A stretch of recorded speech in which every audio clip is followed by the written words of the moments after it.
This is an acid stain installation over 1,100 square feet and a restaurant floor. The concrete was newly placed about 2 months before and was thoroughly cleaned with a TSP and water solution and then rinsed.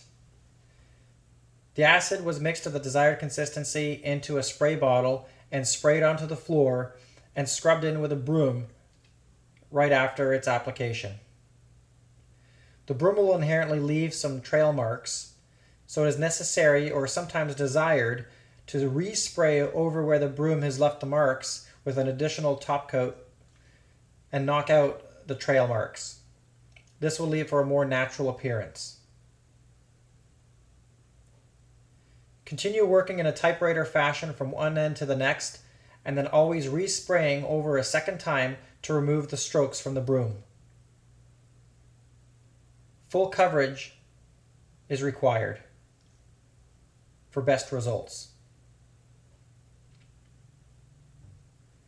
The broom helps to push the product into the floor and through any kind of latency or debris that might be left onto the floor. It also will spread the material consistently to help create a nicer finish.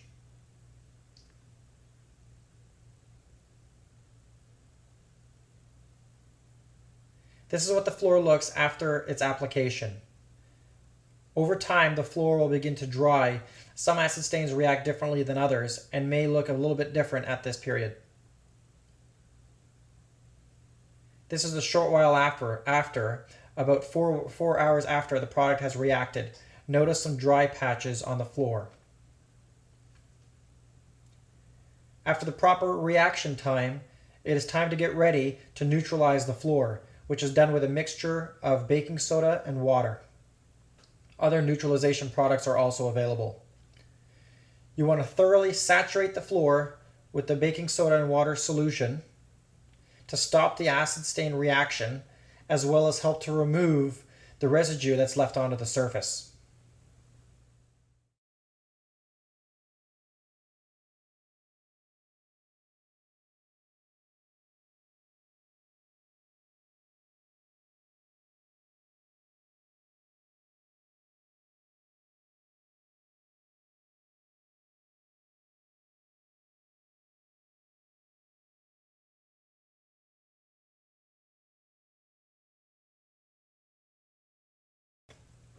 When working in the wet slurry, try not to walk onto the unneutralized area of acid-stained flooring, as sometimes boot prints may occur due to the fact that the moisture underneath your foot could re-react an area of the stain. Try to stay on the scrubbed area, and the person behind that's vacuuming, try to keep them on the clean area of the floor. Scrub the edges and around the details to remove all the residue. The residue is the number one reason for bonding issues from sealer systems after an acid stain. You can also use an automatic floor scrubber or floor maintainer with a white or red pad to help remove the residue from large areas, or sometimes it is just simply more efficient than a broom. This was a small manageable space and the broom worked quite fine.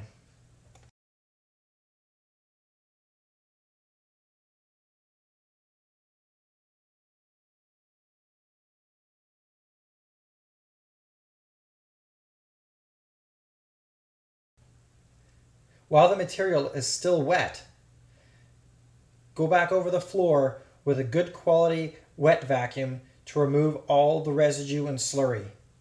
This is an important stage, as the better the vacuuming, the less cleanup you're going to have to do afterwards.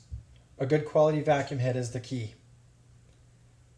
A second and sometimes a third subsequent washing is also a great way to make sure that all the residue of the acid reaction is off the floor. The floor will continue to chalk up after each washing pass, but eventually when the sealer is applied, it will remain deepened and have the tones of the color that you would be expecting. Change your water often and make sure you have clean water going onto the floor. This will eliminate any future residue buildup in your dirty water. This is what the floor will look like after a thorough cleaning and the acid stain has been settled into the concrete. Usually it's best to leave the floor dry overnight with fans and then come back the following day to apply the seal coats. In this case, we had some decorative inserts to do as well as some decorative highlights. This is a great use for dyes or surface acrylic stains. Here we used a dilution of red with acetone just to get a slight fading of some color hues in the floor, as per the customer's request. They wanted some circular patterns in the front entranceway. We made a template and simply sprayed a solvinated aluminum spray onto the floor to create the look of circles or rings.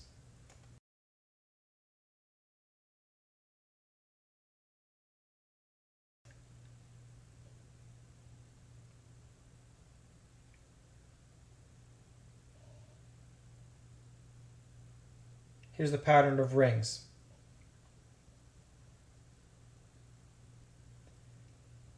To seal it, we used a solvent-based acrylic. The first coat was applied and it was a 15% solids mixture. This makes it more viscous so it will penetrate better the concrete, as well as help to seal it up with an initial coat to help prevent air bubbling. A diaphragm sprayer was used to make it easy and to give a nice consistent finish. Rolling the sealer is also a very standard way of applying sealers. Sprayers tend to give you a nice consistent finish, but often require multiple coats. The second subsequent coat is often done with a higher solids material, either a 20 or 25% solids acrylic.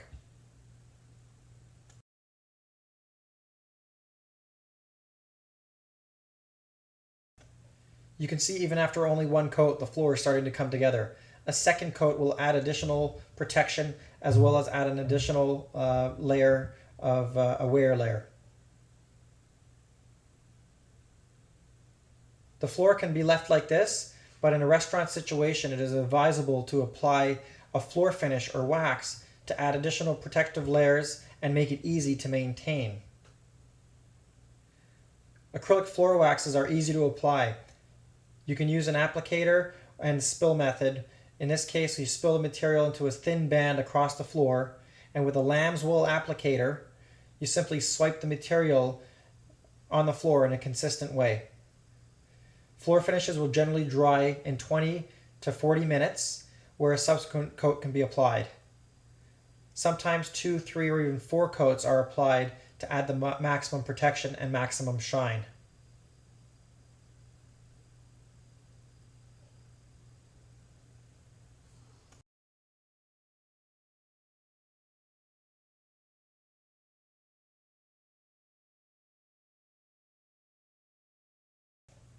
There you have a decorative concrete acid stained floor.